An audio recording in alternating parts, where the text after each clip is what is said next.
नदी में गर्भवती चुड़ैल। बदला गांव में एक नदी थी, उसमें एक जल परी रहती थी। वैसे तो वो जल परी बहुत सुंदर थी, लेकिन जब जब उसे भूख लगती वो एक चुड़ैल बन जाया करती थी और नदी के जीवों को खाकर अपनी भूख मिटाया करती थी। एक दिन जल परी अपने आप को पानी में देखती है। मैं कितनी सुंदर हूँ, लेकिन जब मुझे भूख लगती है मैं कितनी भयानक चुड़ैल बन जाती हूँ और फिर मुझे पता ही नहीं चलता कि मैं क्या क्या कर जाती हूँ। पता नहीं ये श्राप कब खत्म होगा, कब मैं गर्भवती बनूंगी। कोई मेरे पास आने तक को तैयार नहीं होता। इसी सोच में जलपरी दुखी थी। तभी एक हीरा नाम का आदमी वहाँ आता है। तुम कितनी सुंदर हो, तुम जलपरी हो ना? हाँ, मैं एक जलपरी हूँ। लेकिन तुम उदास क्यों हो? मेरे इतना सुंदर होने का क्या फायदा? कोई तो मुझे प्यार नहीं करता, कोई मुझसे शादी नहीं करता। अरे भला क्यों नहीं करता? तुम तो इतनी सुंदर हो, तुमसे तो कोई भी शादी कर ले। क्या तुम मुझसे शादी करोगे? क्या मैं तुमसे शादी? कहीं तुम मजाक तो नहीं कर रही हो? नहीं, मैं सच में तुमसे शादी करना चाहती हूँ। लेकिन तुम तो जलपरी हो, फिर एक इंसान से शादी कैसे? तुम्हें शादी करनी है तो बताओ, वरना जाओ यहाँ से। अरे तुम गुस्सा क्यों होती हो? ठीक है, कल मैं अपने माँ बाप को बता दूं, फिर मैं तुमसे शादी कर लूंगा। अगले दिन शाम को हीरा जलपरी के पास आता है। जलपरी, ओह मेरी जलपरी, कहाँ हो तुम? जलपरी तब तक भूख लगने से चुड़ैल बन चुकी थी।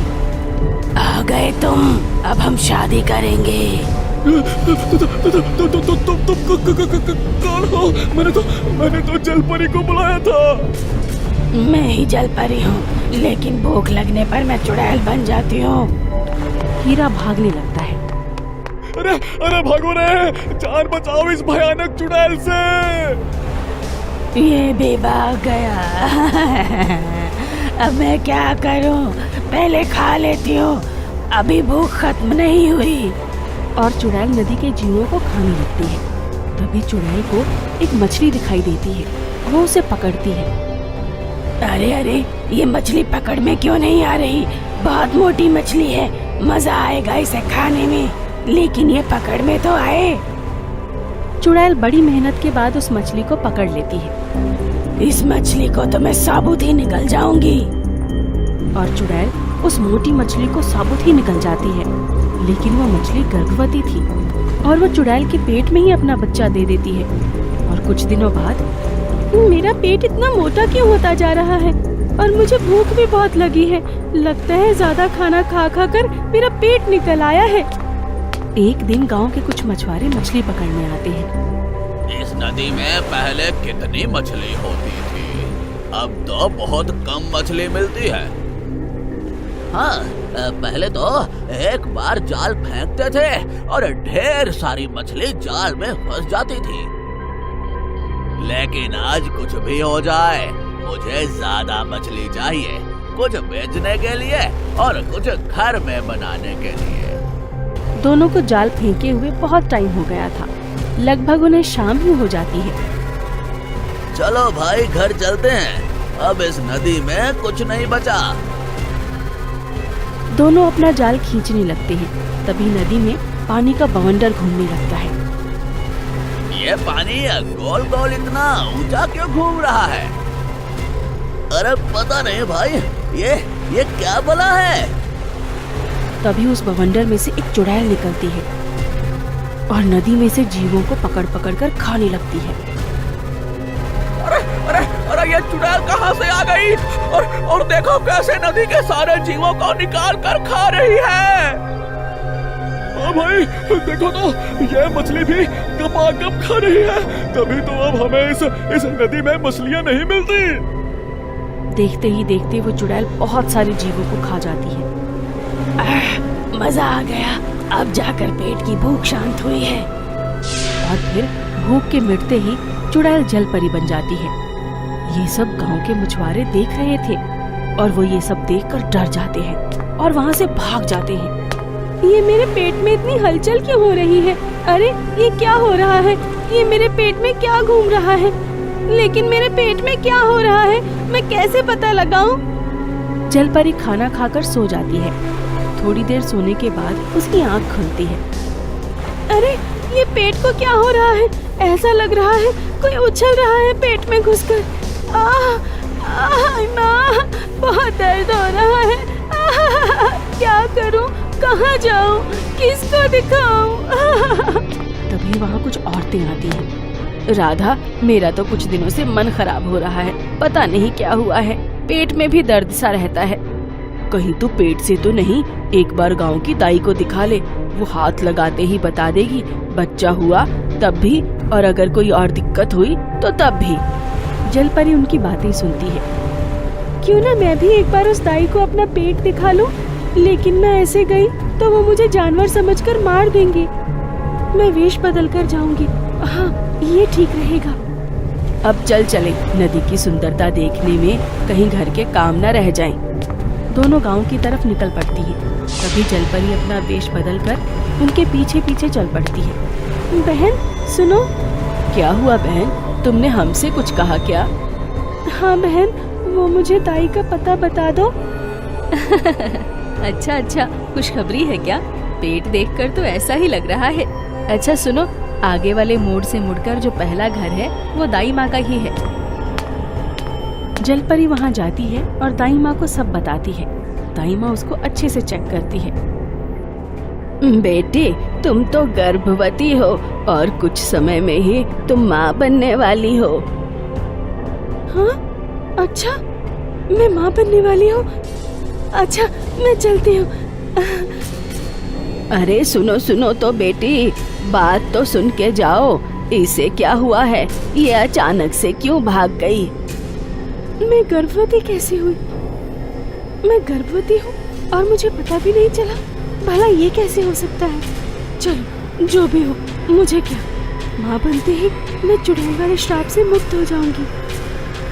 ऐसे ही कुछ दिन बीत जाते हैं। जलपरी सो रही थी। अचानक उसे पेट में बहुत तेज दर्द होने लगता है। बहुत दर्द हो रहा है। माँ मर गई। बहुत दर्द हो रहा है।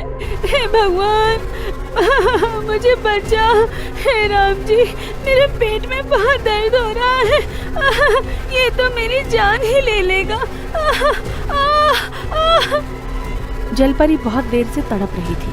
अचानक से उसका बच्चा जलपरी का पेट फाड़कर निकल आता है। पेट के फटते ही जलपरी वहीं मर जाती है। लेकिन जलपरी का बच्चा कोई मामूली बच्चा नहीं था। वो नीचे से जलपरी और ऊपर से चुड़ैल था।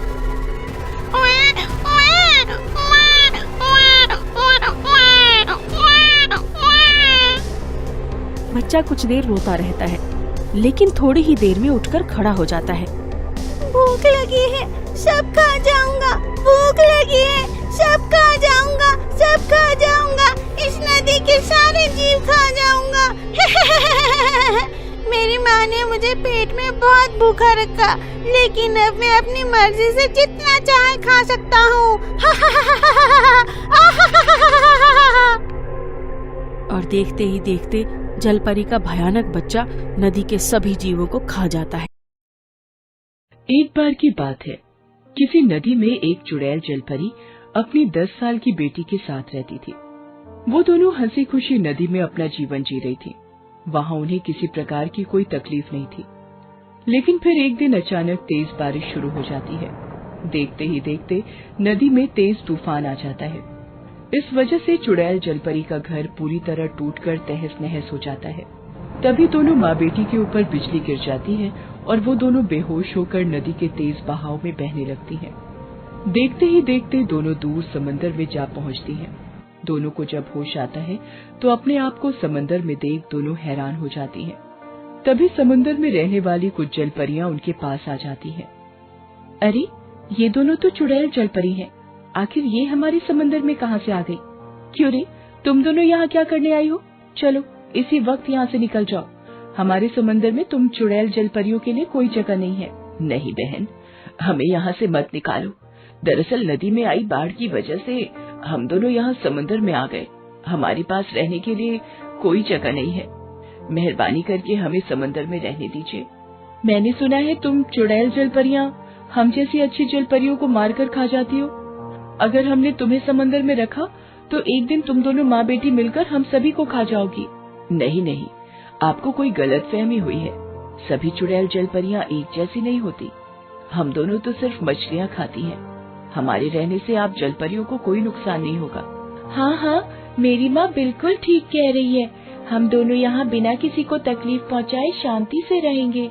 अच्छा ठीक है, हम तुम्हारी बातें मान लेती हैं, लेकिन अगर तुमने कभी कोई गलत हरकत की तो हम सभी जलपरियां तुम दोनों माँ बेटी को मारकर समंदर के बाहर फेंक देंगे।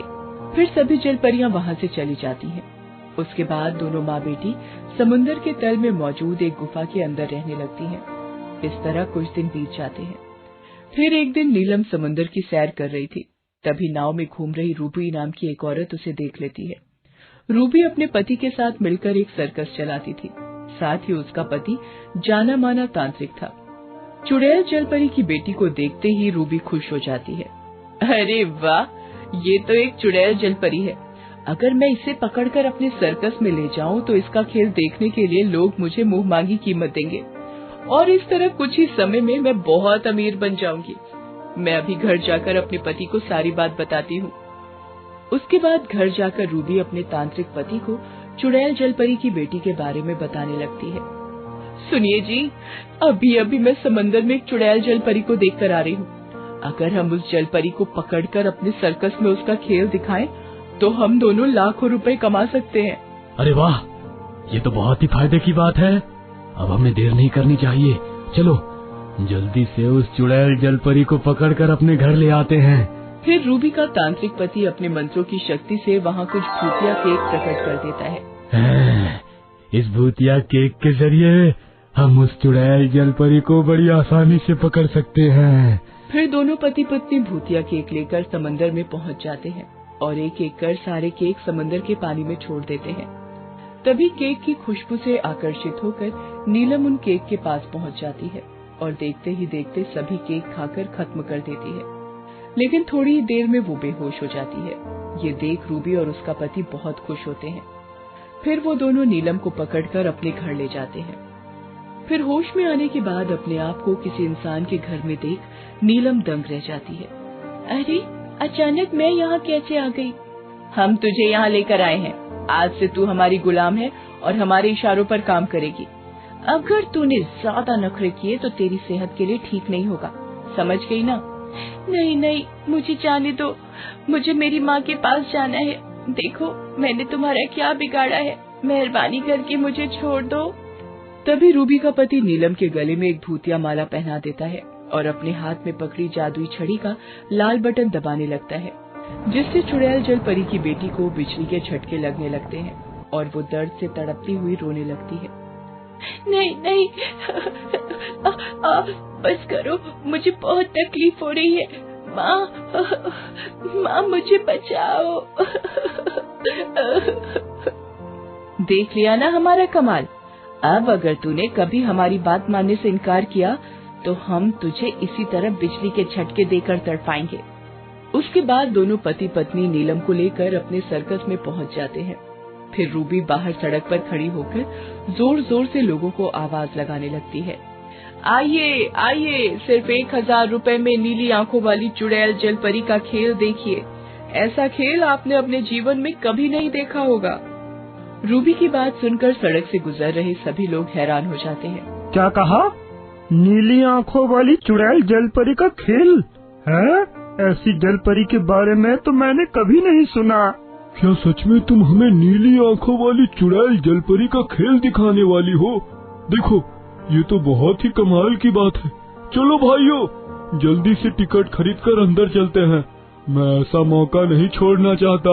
देखते ही देखते वहाँ लोगों की भीड़ इकट्ठा हो जाती है और सभी लोग रूबी से टिकट खरीदकर सर्कस के तंबू में इकट्ठा हो जाते हैं। उसके बाद रूबी का पति नीलम को चाबुक मारकर उससे डांस करवाने लगता है। मजबूर होकर नीलम डांस करके लोगों का मनोरंजन करने लगती है। ये देख सभी लोग खुश होकर तालियां बजाने लगते हैं। अब आपको ये जलपरी जलती हुई आग में डांस करके दिखाएगी। नहीं नहीं, मैं आग में नहीं नाचूंगी, मुझे छोड़ दो। तभी रूबी का पति हाथ में पकड़ी जादुई छड़ी का लाल बटन दबा देता है और नीलम को बिजली के झटके लगने लगते हैं। फिर मजबूर होकर नीलम आग में नाचना शुरू कर देती है। नीलम को दर्द से तड़पते देख दर्शक बहुत खुश होते हैं। इस तरह ये रोज का सिलसिला हो जाता है। रूबी और उसका लालची पति रोज नीलम के जरिए ढेर सारे पैसे कमाने लगते हैं। दूसरी तरफ अचानक अपनी बेटी के लापता होने से मालती बहुत परेशान हो जाती है और अपनी बेटी की खोज में समंदर से बाहर निकल पड़ती है। उधर नीलम के ऊपर रूबी और उसके पति के अत्याचार दिन ब दिन बढ़ते ही जा रहे थे। फिर एक दिन अभी अभी मेरी बात एक जादूगर से हुई है। उसने कहा है कि अगर हम इस जलपरी की नीली आंखें निकाल कर उसे बेच दें तो बदले में वो हमें लाखों रुपए देगा। अरे वाह, ये तो बहुत अच्छी बात है। चलो इसकी आंखें निकालकर जादूगर को बेच देते हैं। उसके बाद हम अंधी चुड़ैल जलपरी का खेल दिखाएंगे। तब तो लोगों को और भी ज्यादा मजा आएगा। नहीं नहीं, मेरी आंखें मत निकालो, मैं अंधी नहीं होना चाहती। मेहरबानी करके मुझ पर तरस खाओ। आखिर तुम दोनों मुझ पर इतना जुल्म क्यों कर रहे हो? देख, ज्यादा जुबान मत चला, वरना मैं कैंची से तेरी जुबान काटकर तुझे गूंगी बना दूंगी। फिर वो दोनों नीलम को रस्सियों से बांध देते हैं। उसके बाद रूबी एक बड़ा सा चाकू उठाकर नीलम की आंखें निकालने के लिए आगे बढ़ती है, लेकिन तभी मालती एक शक्तिशाली जलपरी के साथ वहां आ जाती है। ठहर जाओ, अगर तुम दोनों ने मेरी बेटी को कोई नुकसान पहुंचाया तो मैं तुम्हें जिंदा नहीं छोड़ूंगी। अरे ये क्या, अचानक इसकी माँ यहाँ कैसे आ गई? अरे चिंता मत करो, मैं अभी इन दोनों को सबक सिखाता हूँ। इससे पहले कि रूबी का पति कोई हरकत कर पाता, जलपरी अपनी जादुई शक्ति से उसे एक गधे के रूप में बदल देती है। अरे नहीं, ये क्या हो गया? मेरा पति तो गधा बन गया। चिंता मत कर, तेरे साथ इससे भी बुरा होने वाला है। चलो जलपरी बहन, इस दुष्ट लालची औरत को भी सबक सिखाओ। मालती की बात सुनकर जलपरी अपनी जादुई शक्ति से रूबी को एक बदसूरत चुड़ैल के रूप में बदल देती है। अब तू जहाँ भी जाएगी लोग तुझसे नफरत करेंगे। अब तू सारी जिंदगी इसी तरह चुड़ैल बनकर भटकेगी। इस तरह रूबी और उसके लालची पति को उनके लालच का फल मिल जाता है। दूसरी तरफ मालती अपनी बेटी के साथ वापस समंदर में चली जाती है और दोनों माँ बेटी फिर से हंसी खुशी रहने लगती हैं। किसी गांव में खुशबू नाम की लड़की अपने पति दिवाकर के साथ रहती थी। कुछ समय बाद खुशबू गर्भवती हो जाती है। खुशबू का पति दिवाकर एक शिकारी था। वह अक्सर अपनी बंदूक लेकर जंगल में शिकार करने जाया करता था। कुछ दिनों बाद दिवाकर किसी काम से पास के शहर में चला जाता है।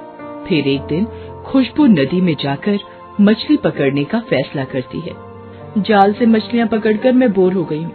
आज मैं अपने पति की बंदूक से मछलियों का शिकार करूंगी। उसके बाद खुशबू अपने पति की बंदूक लेकर नदी के किनारे पहुंच जाती है।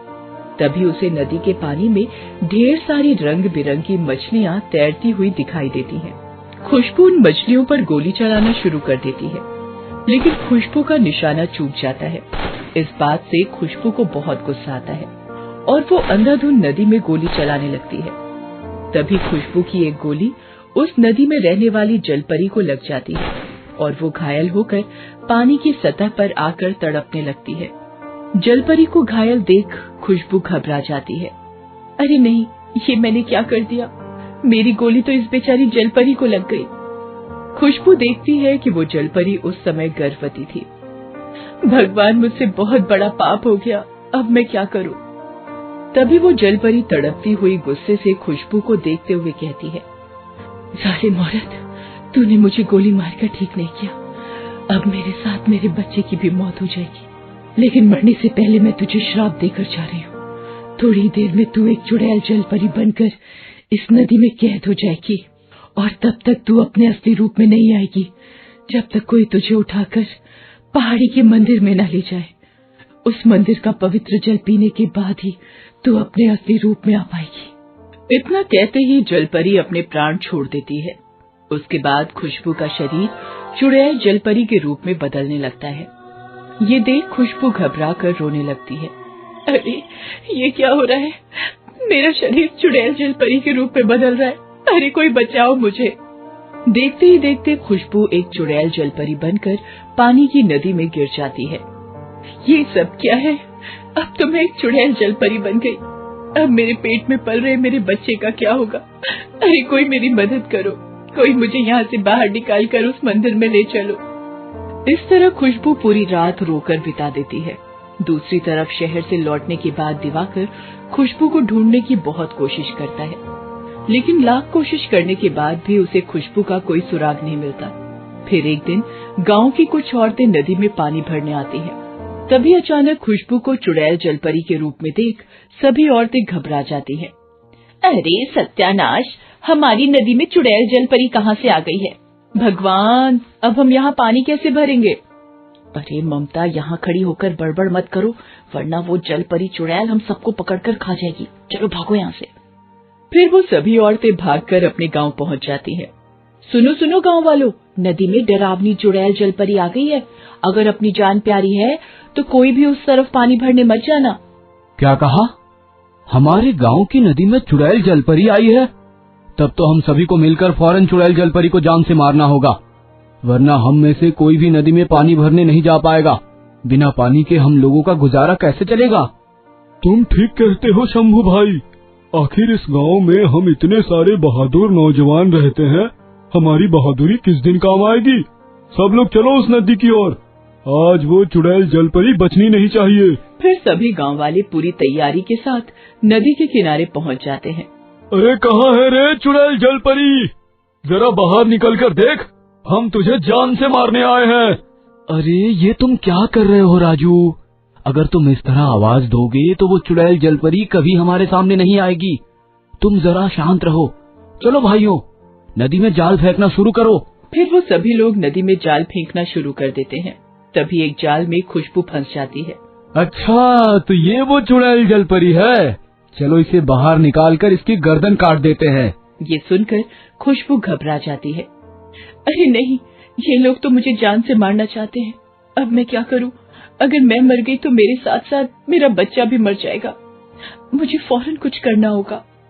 उसके बाद खुशबू जलपरी अपने हाथों से जाल को काटना शुरू कर देती है और देखते ही देखते जाल को काटकर बाहर निकल जाती है। अरे वो देखो, चुड़ैल जलपरी भाग रही है, पकड़ो उसे। लेकिन खुशबू नदी की गहराई में चली जाती है। गांव वाले उसे पकड़ने की बहुत कोशिश करते हैं, लेकिन वो उनके हाथ नहीं आती। फिर थोड़ी देर के बाद गांव वाले हताश होकर अपने गांव लौट जाते हैं। लेकिन उस दिन के बाद भी गांव वाले कई बार खुशबू को मारने के लिए उस नदी पर आते हैं, लेकिन खुशबू नदी के पानी की गहराई में अपने लिए बचने की जगह ढूंढ लेती है।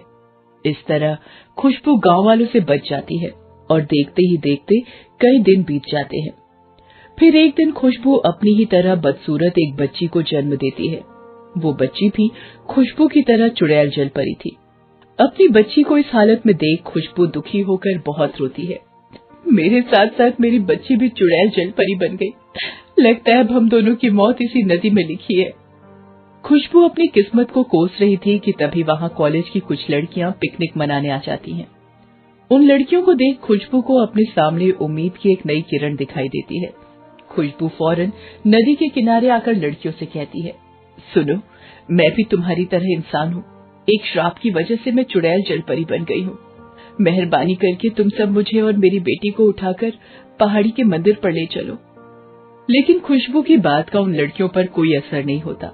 उल्टा वे सभी खुशबू और उसकी बेटी का डरावना रूप देखकर घबरा जाती हैं।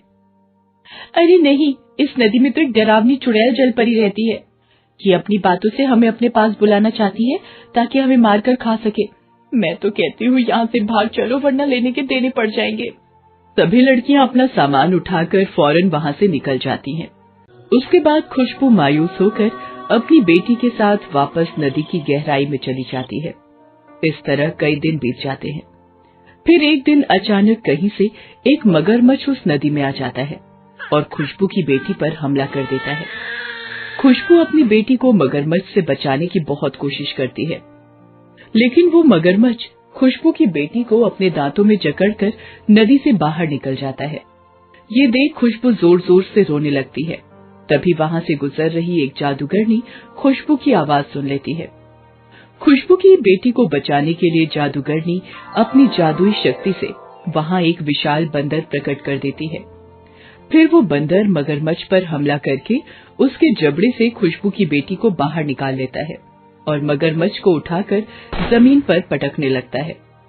बंदर के हाथों मार खाकर मगरमच्छ घबरा जाता है और अपनी जान बचाकर वहां से भाग निकलता है। उसके बाद खुशबू जादूगरनी का शुक्रिया अदा कर उसे अपने श्राप के बारे में सब कुछ बता देती है।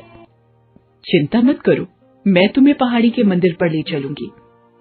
उसके बाद जादूगरनी खुशबू को अपनी गोद में उठा लेती है और उसका बंदर खुशबू की बेटी को उठाकर अपने कंधे पर बैठा लेता है। फिर जादूगरनी अपने बंदर के साथ जादुई कालीन पर बैठ जाती है और वो चारों हवा में उड़ते हुए पहाड़ी के मंदिर में पहुंच जाते हैं। उसके बाद बंदर मंदिर के अंदर रखा पवित्र जल बाहर लाकर खुशबू और उसकी बेटी को पिला देता है। पवित्र जल पीते ही दोनों माँ बेटी इंसानी रूप में आ जाती हैं। यह देख जादूगरनी को बहुत खुशी होती है। फिर जादूगरनी दोनों को उनके घर पहुंचा देती है। अपनी पत्नी और बेटी को देख दिवाकर बहुत खुश होता है और उन दोनों को गले लगा लेता है।